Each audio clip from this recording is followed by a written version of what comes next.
mu am lu ko naqari ñàkk sago dem yeew boppam fi barab dee wala mu dóor boppam bal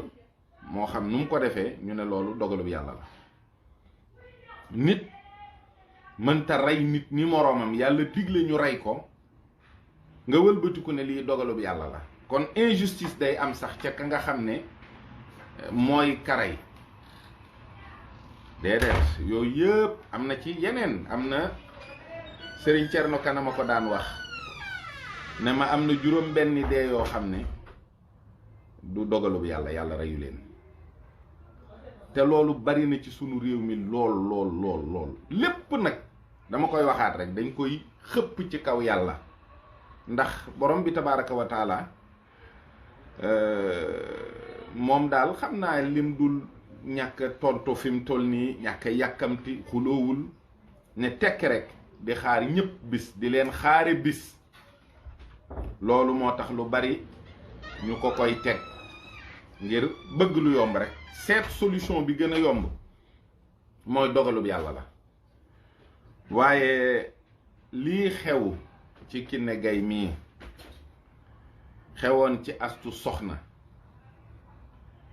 xew ci Fallou Sène,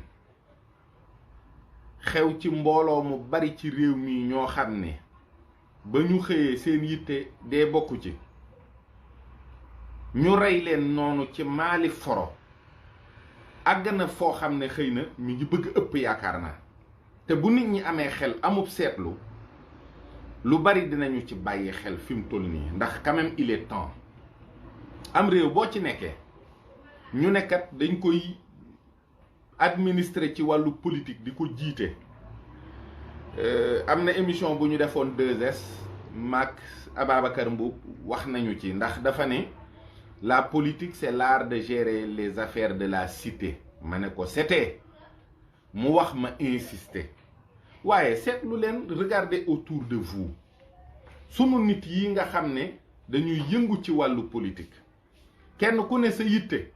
mi ngi jëm ci noo mën a fexe ba falu. noo mën a fexe ba falu rek mooy sa yitte. tous les moyens sont bons pour nga falu. te fa ñu ko jàngee kooka it da caa teg sax ni la fin justifie les moyens. ñëppay politique, ndax réew mi boo dee liggéey bëgg a avancer da ngay politique.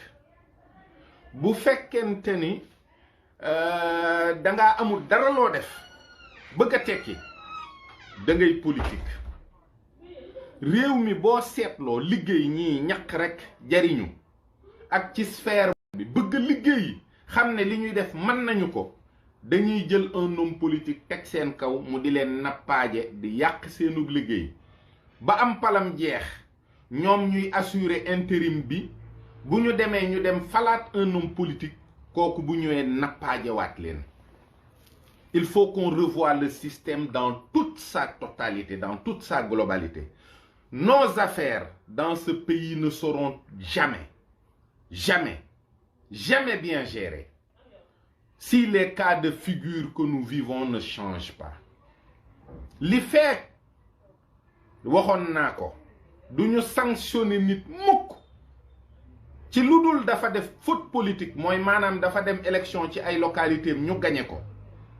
duñ ko sanctionner, duñ ko wàccee li fekk président du signer décret dàq un homme politique parce que dafa fekk def faute professionnelle ci liggéeyam, dara du changer ci wàllu administration beeg ni ñuy gérer sunuy affaire. mais indécence dafa am benn niveau boo xam ne sax c'est soutenable pour un être humain boo xam ne tuuti humanisme mi ngi ci moom. mooy nag nga nekk par exemple le ministre de la santé, benn femme bu ëmb ba diis gann faatu ci benn hôpital ci gox bu jegee ni Louga, nga war a mën a waaxu ba Louga ne leen lii dootu fi am mukk. defuloo ko, président ne tekk di la déglu ñaari fan, jëluloo benn décision, defuloo déplacement mu dàq la. À l'heure où nous parlons, Abdoulaye Diouf Sarr aurait dû être l'ancien ministre de la Santé du Sénégal. waaye dara déclaration sax de vive voix duñ ko may nit ñi parce que respecté wuñ leen xam nañ ne nit ñooñu teguñu leen fenn. ñu jàll tuuti ñu ne jéggal nañu leen mbir ma jeex na waxtaane nañu ko daal di fab la ca gën a ñaaw séddu ko yàlla mooy dogalub yàlla la ña ca amoon responsabilité ña ca def ña ca wax ba loolu am ba nit ka dee ñooñu kenn ku ne delluwaat ci sa yitte gentiment. tey Pikine démb ñu fekk fii jigéen muy liggéey jigéen ju ëmb ñu rendi ko waxuma xam nga Sénégal bu ñuy wax diw de dañ ko dóor xeer mu dee am na rey yoo xam ne tu le fais d'un coup mais rendi jël paaka dawal ci put mu dagg boliga loolu nag képp ku ko def cim réew waa réew ma yépp war nañoo jug ne lii moom lii nag ëpp na lii warta am sax warul am bay amee nii walla ñu ne kat diw sàngam dañu ko fekk ñu daggate ko dagg cër ya dugal ko ci ab saako waa réew moomu kenn warta nelaw kenn warta lekk warta naan li fekk loolu lijjantikuwul. boobaak léegi le premier concerné ci état bi di kilifa gi muy président de la république kenn déggu ko te lii c'est en deçà de l'indécence. waaye man Macky Sall wax naa ko junni yoon il rate toujours l'occasion de montrer à ce peuple que man dama leen a bëgg que li ma am lépp yéen a ma ko defal yéen a ma jàppale yéen a ma fal yéen a ma jàngal yéen a ma dëgëral ba ma taxaw fii ma taxaw déedéet mukk du ko ndax bu naqaree duñ ko gis duñ ko dégg mu ne patt këram jàpp njàmburam mel ni dara xewul te doom ji dee tey jii mook Amadou Sall mi mu jur ñoo bokk ndey baay ndax ki dee noonu la war a toll ci moom. ka ca topp muy le ministre de l'intérieur di Antoine Félix Diome moom mi yor sécurité bi moom mi nga xam ne sunu kaaraange Macky Sall dana ko teg ci loxoom mu ne ko saytul ma waa réew mi li ci biir saytul ma lépp kenn déggu ko te dañoo rendi nit mbëkkuñu ko mu dee sànniwuñu ko xeer mu dee fakastawluwul daanu dee nit a jël paaka rendi ko wala jaasi wala lu mu mën a doon doo leen dégg doo leen gis. tubaab yii day ñu jàpp ne ay yéefar lañ ñoo ñu gën a bon barke Serigne Saliou Mbacké lii bu xewee ci dëkku tubaab yi mboolem gouvernement ba kenn du des di nga gis ku ne mu dem fa yëf ya xewee di nga gis le maire de la localité di nga gis responsable association yi wër localité bi di nga gis le ministre de l'intérieur di nga gis le ministre de la santé parce qu'il est concerné cette dame était enceinte di nga gis le président de la république dinañu def ay sorties dinañu wax ni lii dinañu ko élucider dinañu wax ni lii li fekk élucider wuñu ko duñu am jàmm dinañu wax ne lii dootu fi am. La criminalité recule dans les pays où les États s'occupent de la sécurité des citoyens. Criminalité bi dafay dellu ginnaaw accident yi dafay dellu ginnaaw ndax cause yi ci boppam it dañ koy xeex. France bi ñu xamee ne ñoom seen accident yi li ci ëpp sàngara see koy waral léegi ku naan ñaari verre presque boo jëmee ñett booy dawal oto ñu lay jàpp dañuy nangu sa permis tu risques des mois d'emprisonnement tu risques de lourdes amendes. kon doomu aadama joxuñu ko àq ci réew mi billaahi maa ngi leen koy wax nit ci boppam moo amul valeur fii je le dis et je le répète. infrastructure yi politique la baax na defar ko baax na mais Sénégal voyeurisme politique moo ëpp ci action de l'État dañuy def lu ñëpp gis te nag fii ñu toll nii boo xoolee Macky Sall liggéey na lu bari ci réew mi ci wàllu pont ci wàllu tali infrastructure defar na lu bari pourquoi nit ñi amuñu sentiment de satisfaction ba fii may wax ak yow parce que nit ñooñu ngay liggéeyal taluñu li ngay def nit ñi da nga leen di tal xam dëgg-dëgg lan mooy seen problème actuel nga dugal ci sa loxo dugal sa loxo ci lële ñu door a mën a xaw a noyyi ki nga xam ne moom mi ngi naq nañ ko ba lee mu dee nga ne ko bato baa nga fële loolu du mën a lijjantiku. Je suis vraiment désolé mais man day xam naa ni réew mii doomu aadama benn bakkan li l'islam wax ni ku rey benn jullit dangaa mel ni ku rey umma bi yépp fii ci Sénégal bis bu set bakkan rot fi ci ay caaxaan te kat politiciens yooyu nga xam ne ñoom ñoo ñuy jiite du pouvoir comme de l'opposition ñoom ñépp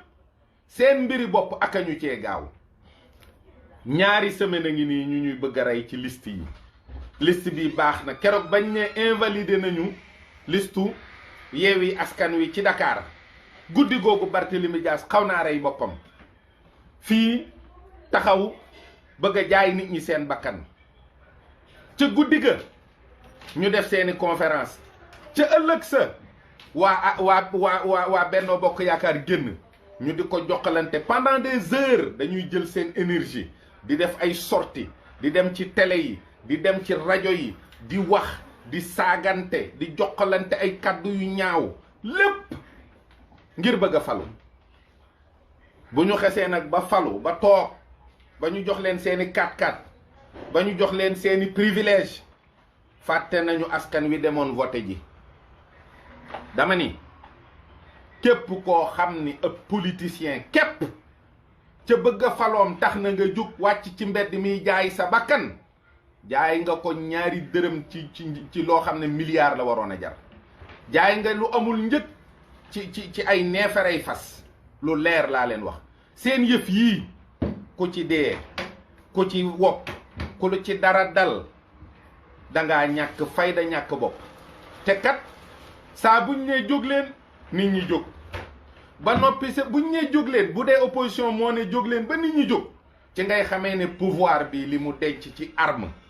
denc ko ci moyen pour sécuriser réew mi kenn xamul ni mu toll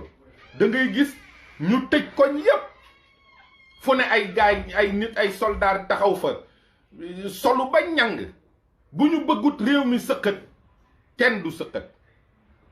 bu ñu bëggee réew mi 8 heures ñu tëdd ñépp tëddi à 8 heures barke Dembo Njaay bu yàggul dara ci Covid bii ci décision boo xam ne xamuñu fuñ ko teg dañoo xëy rek ne waaw Covid bi kat distanciation sociale la laaj bu leen raxasu bu leen jegente bu leen lii acca tëddi leen 8 heures booba 19 heures 19 heures dootoo gis nit ci mbedd mi 20 heures mbedd lu mu ruqe nga gis fab soldaar mu taxaw kenn ñemewut a génn ak ñoo mën a sécuriser réew mi su leen neexee ak ñoo mën a jàpp band yi su leen neexee ak ñoo mën a teg réew mi ci yoon su leen neexee bu leen neexoon ki ren di ndaw sii billahi balaa am 24 heures ñu jàpp ko fii Sénégal kenn du réer ndax ñëppay wax fii ku fi sa kër am bandi xam nga ko ku fi sa kër am agresseur xam nga ko fii li fi xew lépp xam nañu ko ndax nit ñi dañuy wax parce que nag nit ñi bëgg nañ seen bopp am na quartier yoo xam ne Pikine gii li xañ nit ñi jàmm fii ci Pikine bu nit ñi bu wóoroon nit ñi ne bu ñu waxee police jël si leen ñu teg leen ciw yoon kon kenn ci ñoom du fa fanaan waaye wax ji lu muy jariñ da ngay dénoncer nit ka dem ba ci biir xam ne yaa ko dénoncer mu rey la parce que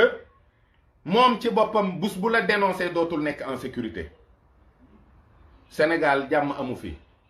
ku la ko wax ku la wax ne jàmm am na fii waxul dëgg nous dormons sur une bombe boo xam ne elle peut exploser à tout moment parce que nous avons un boom démographique réew mi bari na ay nit te état bi maîtriser wu ko xamul ñaata nit ñoo ne ci réew mi bari nay problème te loolu yépp nekkul loo xam ne daa mel ni nit ñi dañ taxaw ci saafara ko. li gën a urgent mooy dëkkuwaay bu baax. nawet baa ngi ñëw léegi kër yi tàmbalee fees ñu naan zone sàngam dañu inondé, zone sàngam génne nañu, zone sàngam 6 mois yi di ñëw duñ dëkk seen kër. te pourtant déggaguñu kenn ci waa ONAS waa service yi ko yor ñu commencé di def ay sorties di wax plan yi nga xam ne moom la ñu war a gérer nawet bi pour xool nan la ñuy prévoir loolu lépp. inondation yi Kër Masaara ngi nii dina feesati dell ala kulli xaal ak yenn zone yi fii ci Pikine ci Géejawaay yeneen ville yi Ndar feneen ak feneen ça va être pareil. dina ñëwaat sol seeni bot xuus. jàmm gën a ngi nii dañuy ñëwaat sol seeni bot xuus, ñii yuuxoo, ñii wax waaw, ñii ne sàcceey, du mujj fenn. li tax nag booy wax ba yàgg nga mel ni ku noppi wala ku bëggatu la wax ñu naan la dañ la jënd ak yow da nga changé moo ban wax ji ban njariñ lam. ñaata live laa def man yoo xam ne waxuma rek pour critiquer wala pour saaga, mais toujours damay émettre ay idées yoo xam ne boo ko toppee dafay nekk lu concret du am njariñ. ñii di mandi di dawal ay oto Sénégal lu tax ba léegi rek mënaguñu am ay test d'alcoolémie? Qu'est-ce que ça coûte? barki démb lañ fi doon tester nit ñi ci Covid bi à 40 000 francs le test. loqati sa ñaari bakkan 40 000. test d'alcoolémie benn affaire lañ lay dugalal nii jox la nga souffler ñu xool fu sa alcoolémie toll ñu ne la bonne nuit. bu fekkee normal na bu normalul ñu wàccee la oto bi. bakkan bu ne sunu borom bindu ko ak coono yam ca def ak kéemaan yam ca feeñal. te bakkan yooyu ñi ko war a sàmm ci réew mi góorgóorlu wuñ ci. lu ñaaw la. la ca topp mooy ñi ci doon liggéey te yàlla rekk tax ñu ngi leen di galgal di leen fitnaal di leen indil ay coono. alors Serigne Modou Kara barki démboo Njaay lañu ko fi takkali pot ak i jóolooli ci loo xam ne ni mu xewee ci centre bi mënoon na ko xewee ci mbedd mi gën a garaaw. te ñooñu ñu libéré dans la nature mu yoroon leen di ci kurte kus néew gis nga leen aujourd'hui ñooñu fi mu ne ñu ngi ci seen bopp ci centre de redressement yi mu fi defoon. boo demee ci rakam ju baax jee Chikori yi ma nga ca digg àll ba yi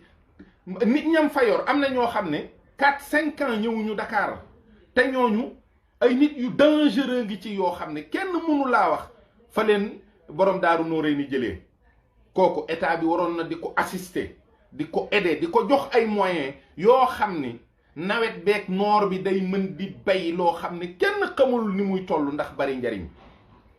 maanaam borom Daaru Nooréyni rek aujourd'hui l'état devait vraiment dem yónni fa ministre ne ko sëriñ bi wax ñu loo bëgg ñu defal la ko ci loo xam ne ay moyens la pour ànd ak mbooloo mi ngeen liggéey. mais duñ ko def. benn forage lañ ko jàppalee te dëkk ya ko wër ca lañu sax amee ndox faf. la ca topp mooy tey boo xoolee Dakar manqué na ndax fii ci Géejawaay